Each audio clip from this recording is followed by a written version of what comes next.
Hello everyone, we are here at Barog station, and even though this place is amazing and very beautiful, we have come here with a lot of questions with us. Before coming here, we have heard from a lot of friends and family to not come here after sundown, and we have read a lot of articles in the similar lines. So what is it about Barog station?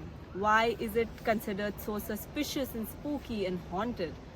Well, we'll dive into all of that, but before, let's enjoy the view and let's hear the urban legend that is associated to this place. We reached Barog with a lot of excitement and questions, and after a long trail down the hill. It took us around 20 minutes to do the entire trek, which was absolutely beautiful. Once we reached the station, it felt like we are walking in a little station in Scotland that we visited a few years ago.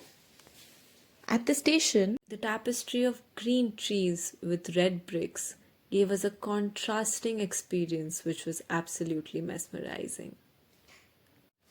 As we explored the railway station and moved towards the much awaited tunnel, we spoke to a few locals on the way and also talked to the railway station employees.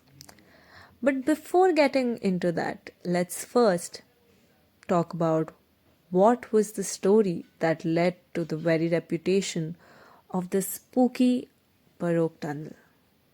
We are all familiar with the spooky urban legends that surround hill stations, and among many such is the tale of tunnel number 33 in Barog railway station. This story started unfolding way back in time, around 1898. This is when engineer Colonel Barog began his work of constructing this tunnel.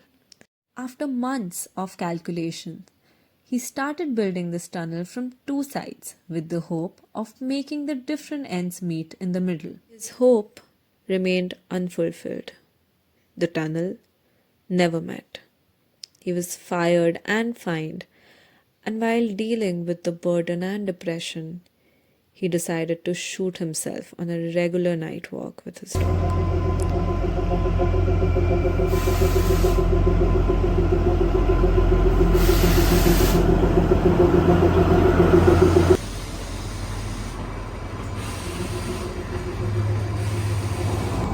Since that day, it was believed that Colonel Barog visited the incomplete tunnel every now and then.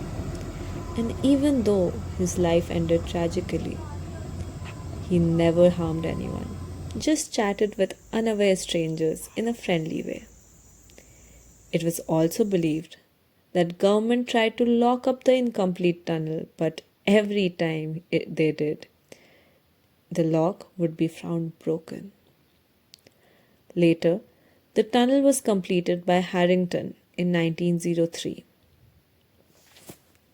And even though it was completed around 120 years before this date, but the story of Colonel Barog and the Barog tunnel remains fresh in the minds of the locals.